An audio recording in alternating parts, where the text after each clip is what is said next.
Got it, I mean. It's the Third Generation Raider back at you one more again. Part two. You know what time it is. It's the KC Chiefs coming into Oakland.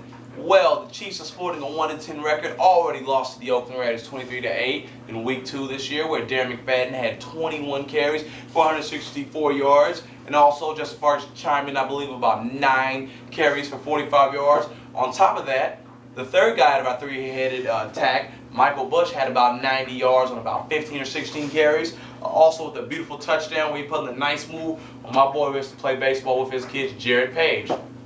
Well, they back in Oakland. They would love to put a rain, put a little damper on our parade. But I think the boys are up for the challenge. They're feeling confident. They're feeling ready. So let's get into it. Well, Tyler Thigpen, last time we saw him was his first time ever really jumping in NFL action, getting against a live defense. We sacked him. We hit him real hard. Gerard Warren and Thomas Howard got a piece of that behind, left and right. Put pressure. Derek Burgess got in on some of that action. Well, have to do more of the same again. Tyler Thigpen has put up some good numbers if you are into that fantasy league stuff. They've changed the offense. It was more for drop back passers and things of that nature. Now it's not because they're doing spread kind of option. I won't say spread because he can move, but he is not like a Pat White or Vince Young or somebody like that. But they are doing it. It helps out their play action. And helps out their run game. Jamal Charles, a guy from Texas, and Larry Johnson seem to have ran pretty well the last couple of weeks. And we're going to have to be ready for him. Dwayne Bowe seems like he's getting back to the first half, his first half play of 2007 in his rookie year. We're obviously going to have to be looking out for guys like that because Tony Gonzalez is a matchup problem. He will always be a matchup problem as long as he's not lost anything in his legs and lost the heart. He's always been tough for us. I believe Jabril Wilson will have to play on him. Michael Huff, last time was a starter. Huff's not going to start this time. But I would like to see Huff get his chances in there because he made a good play last week on Scheffler in the end zone. I think his speed and coverage skills are going to be needed in this game. And I'm hoping he comes through whenever he gets a chance to play, comes with a big breakup or an interception. This is what you're hoping. This is what you're wishing on a star for. But anyhow, their offensive line, not that tough. That's why they changed the scheme. They can't do that drop back heavy type passing. So we're going to have to be real creative like we were in that first game against KC. Real creative in our blitz packages. Sometimes you're going to have to want to send that corner when they're not expecting it. Or you send that nickel back. Or you disguise like you about to blitz the linebackers like you about to throw the kitchen sink at them. And then you drop the linebackers back. You might bring the safety. I mean, I'm not a football coach or a strategist by any means. I'm not trying to act like it. But I would like to see some mixing it up. You don't want to be too predictable in this league. I feel that the Raiders' defense at times has been predictable, just like the 4th and 5 against Miami when there's no way, no how you don't go and try to throw the kitchen sink at somebody. I don't think that's going to be the case this game. I think Rob Ryan at least has to have common sense, and Tom Cable in general, have to know that this team is looking for the Raiders to come out vanilla and think that they can just pressure them with a 4-man rush. We're not going to do that this time. Not at all, people. And on offense, what's going to be real important for us is to run the ball. Just like the last game, the game before that, we need to run the rock. We need to run the rock. And on the first possession of this game, what I would like to see, which would be very encouraging to me to start the game, is when we get the ball on offense, we need to put up an efficient drive. It doesn't have to be like 8 minutes or anything of that nature, or a 9-10 minute type of drive. But I think I need to see a drive that shows a model consistency from the second half of last week that we are going to dominate the defensive line. If the linebackers are there, the fullback is going to fill that hole and smack that guy something vicious. The running back's going to get through there and make his moves and get the extra yards possible on the field.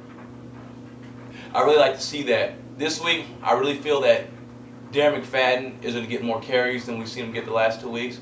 Maybe they're trying to rest him. I wouldn't say rest him, but they're being cautious because that toe, you never know if it's going to come back and start really bothering him because he said the pain was excruciating when he was taking all those cortisone shots, whatever it is, the shots that they take to make the pain go away for the game time. I like to see Michael Bush get in there. I also like to see some of Fargas get in there. Yes, people, I like to see Fargas in there because his style will probably batter them so much because the Chiefs are soft defense. They're the worst defense in the league. I think they can wear him down, but I would like to see Justin Fargas' carries dwindle to about 15. I'd like to see McFadden's carries go to around in between 12 to 15. I would like to.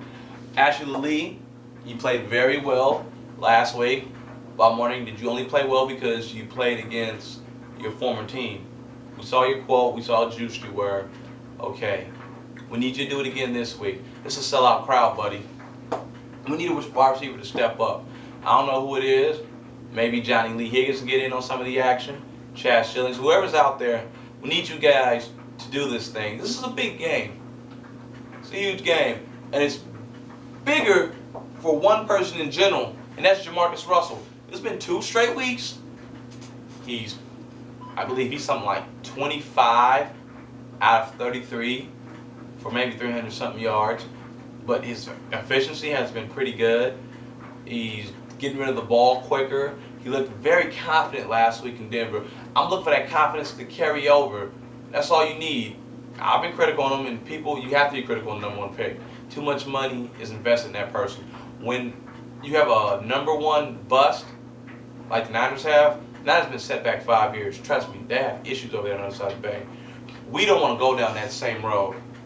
So Jamarcus, big man, this is your show. It's all on your shoulders. Take over.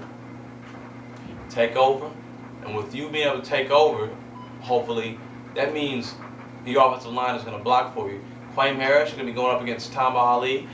And last time, your teammate Mario Henderson did an accurate job. They had a lot of Zach Miller coming over to help and block on the left side. Hopefully, you hold it down again like you did last week against Elvis Dumerville, because we need to get Zach Miller open. We see Zach Miller's a problem. With your tight end being such a threat like that, maybe now we can really start to use Jamarcus Russell's arm and scare secondaries. I'd like to see that. But I think we are, people.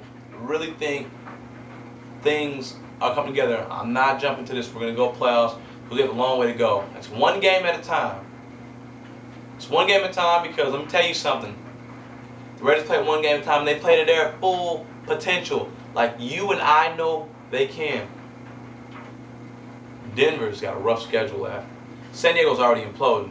If anybody has not seen CBS 8 in San Diego to see what Kasim Osgood said, what is it, Kareem Kasim, whatever his name is, number 81.